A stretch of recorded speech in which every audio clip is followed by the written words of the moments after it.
Assalamualaikum warahmatullahi wabarakatuh. Bismillahirrahmanirrahim.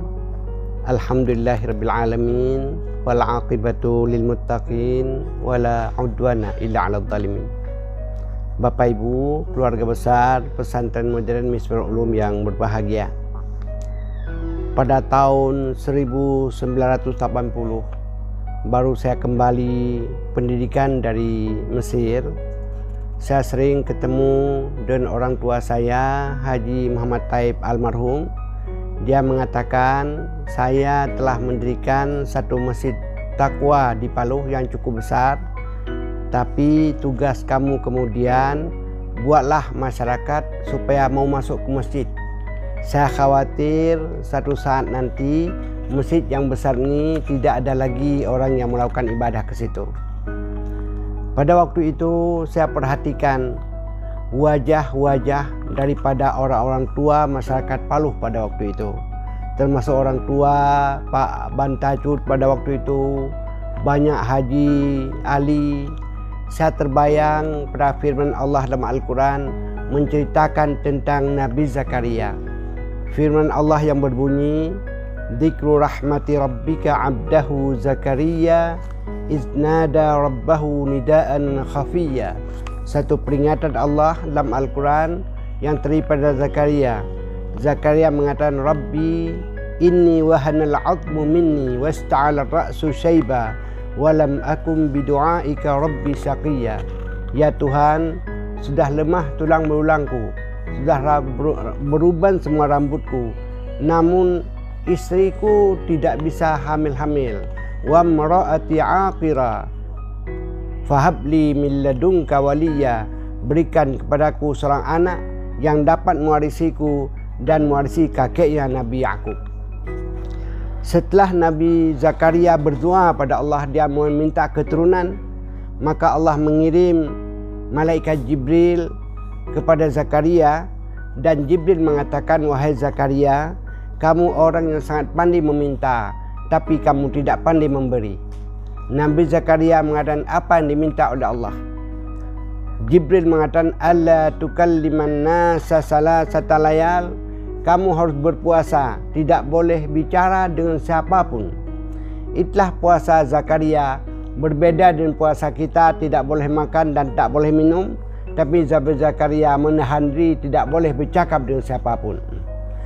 Dilakukan oleh Nabi Zakaria, dia tak bicara dengan siapapun sama 3 malam. Setelah itu pada hari yang keempat Jibril datang. Dia akan, ya Zakaria, inna nubashiruka bi ghulamin ismuhu Yahya. Wahai Zakaria, doamu dikabulkan oleh Allah. Kamu telah berhasil berpuasa 3 malam dan dalam rahim istrimu yang mandul sekarang sudah punya bibit. Tak lama kemudian lahir anak itu, diberi nama dengan Yahya. Yahya dalam bahasa Arab hidup jiwa dan raga. Bedanya Yamut, orang yang mati. Itulah anak yang lahir dari bibit Zakaria, diberi nama dengan Yahya. Bapak Ibu yang berbahagia, sekarang masyarakat Paluh menginginkan lahir Yahya kecil dari Misbahul Ulum yang dapat melanjutkan cita-cita mereka. Untuk itulah didirikanlah Misbahul Ulum pada tahun 1993. Cukup banyak orang yang terlibat dalam mendirikan Misbahul Ulum ini. Bukan saja orang Paluh, tapi ada dana dari Medan, ada dana dari luar negeri, ada dana pemerintah dari Kemenak. Maka oleh karena itulah tidak dapat kita katakan Misbahul Ulum milik satu orang, tapi menjadi milik umat yang dikelola oleh Yayasan Misbahul Ulum. Kami dari para pendiri Misbahul Ulum telah bertekad dari awal tidak dapat mewariskan pada keturunan kami. Ini perlu dicatat, yang diwariskan pengelolaannya pada mereka-mereka yang profesional. Kalau sekiranya anak pendiri tidak ada profesional, maka orang lainnya akan mengurus. Karena yang paling utama kehidupan Misbahul Ulum bukan kehidupan keturunan para pendiri. Bapak Ibu perhatian yang berbahagia, saat ini Misbahul Ulum telah melahirkan satu jasa besar, melahirkan satu peradaban. Rasulullah SAW pernah ditanya oleh bangsa Arab Jahiliyah. Muhammad, kamu dilahirkan di tengah-tengah orang biadab. Kenapa kamu bisa beradab? Kamu dilahirkan di tengah orang-orang Badui. Kenapa kamu bisa melahirkan masyarakat hadari dan adabi? Muhammad mengatakan, Addabani Rabbi fa ahsana ta'dibi. Allah yang mengajarkan aku beradab, maka baguslah adabku seperti ini. Demikian untuk membangun adab seorang manusia, tidak cukup hanya guru dan pendidikan saja, tapi Allah harus ikut bersamanya. Profesor Naqib Al-Atas, guru besar di Universitas Islam Internasional Kuala Lumpur, mengatakan, kata-kata adab itu bila ditambah dengan per pada awal, diakhiri dengan an, menjadi peradaban. Innamal umamul akhlaqu ma baqiyat wa in hum dhahabat akhlaquhum dhahabu. Satu bangsa akan kuat dan berkembang selama peradaban dan akhlak mereka bagus. Tapi bila peradaban mereka hancur, maka bangsa itu pun akan hancur. Anak saya Dr. Damaksari pada waktu menyelesaikan pendidikan di Universitas Islam Internasional, dia menulis satu karya ilmiah membangun peradaban. Dia tiru macam peradaban yang dibangun oleh Nabi Yusuf dan Zulaikha di kerajaan Sabah. Pada kesimpulan tesisnya dia mengatakan, suatu peradaban itu harus cukup 3 unsur. Unsur pertama spiritual, kedua unsur intelektual, dan ketiga unsur material. Kuat saja intelektual, tak kuat material, tak jalan. Kuat material, kuat intelektual, tak kuat moral, tak cukup. Yang termasuk dalam unsur spiritual adalah unsur akidah, unsur akhlak dan ibadah. Inilah yang dididik oleh anak-anak di Misbahul Ulum. Bagaimana supaya akidah yang kuat, akhlaknya bagus, ibadahnya tertib. Yang kedua, unsur intelektual, politik, pendidikan, dan yang ketiga adalah hukum. Ijazah-ijazah Indonesia hanya boleh melanjutkan pendidikan ke luar negeri. Tapi ijazah Indonesia tidak layak untuk bekerja di luar negeri. Yang ahli dalam bidang teknologi, mau kerja bagian perminyakan negara Arab, harus praktek dulu, magang di PT Arun dan di Pertamina Cilacap.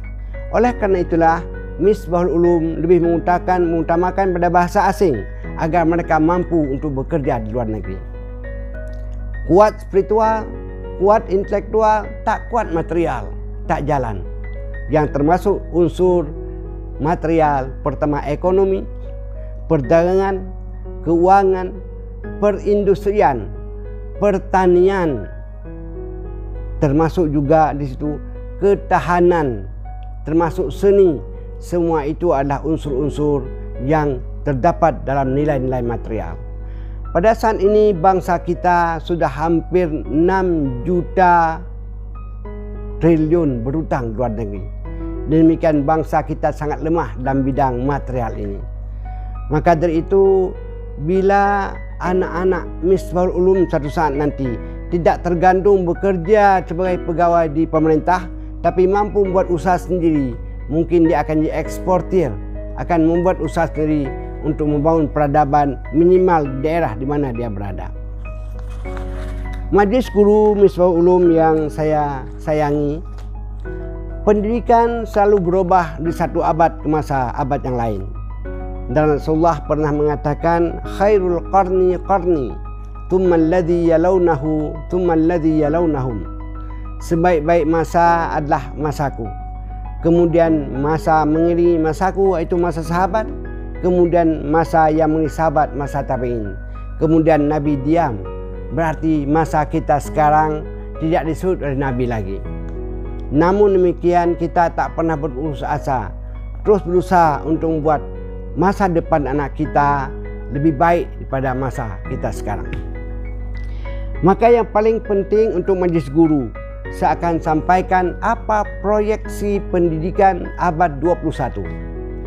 Abad 20 sudah kita tinggalkan.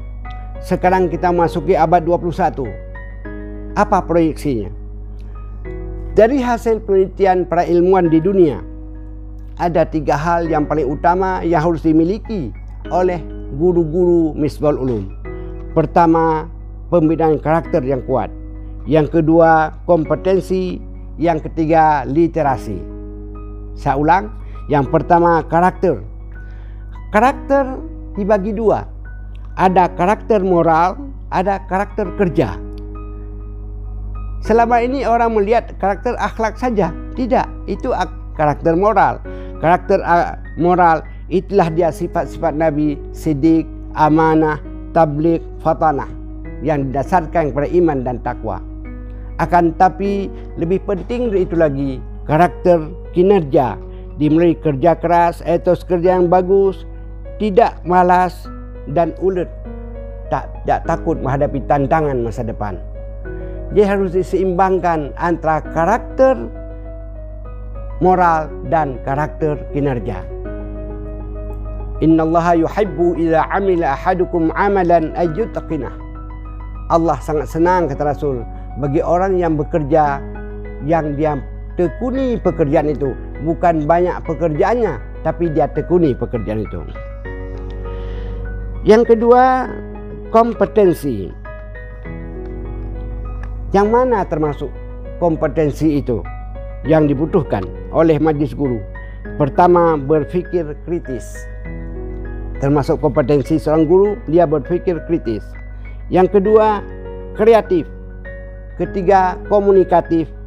Keempat, kolaboratif. Sekarang kita lihat, kita banyak berpikir membaca.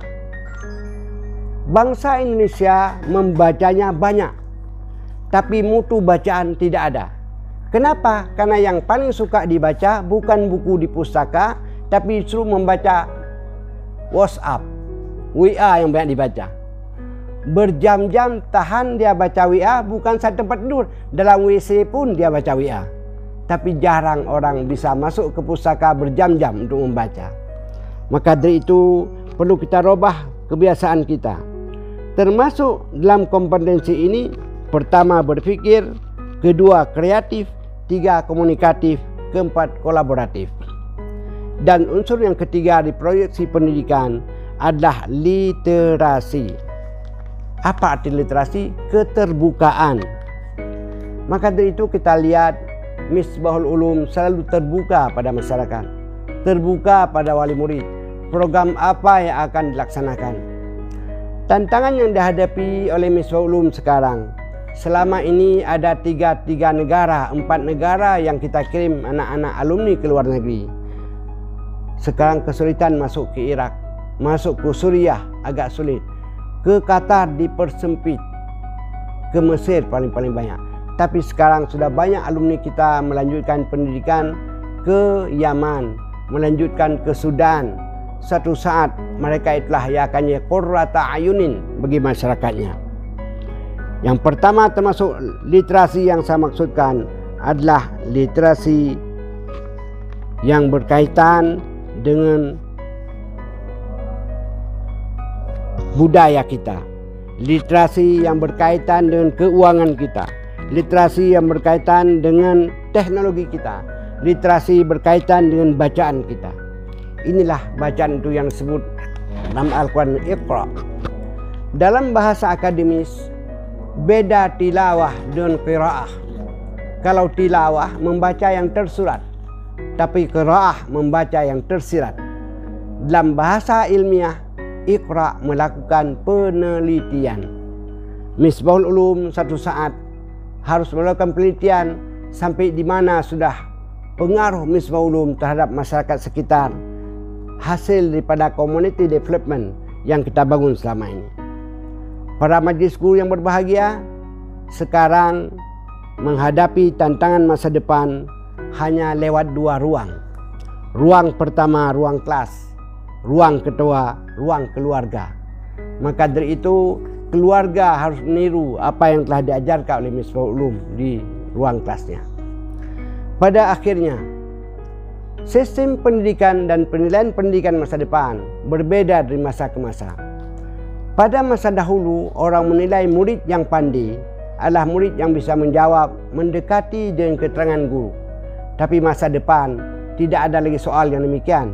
Dalam ujian justru dibagi kertas kosong, tulislah apa yang kamu mau. Berarti kalau dia tak banyak membaca, tak akan bisa menulis apa-apa.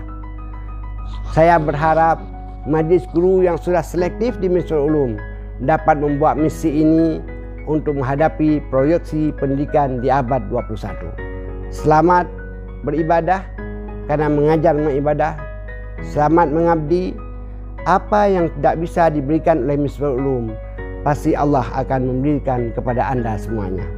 Wabillahi hidayah wa taufik. Wassalamualaikum warahmatullahi wabarakatuh.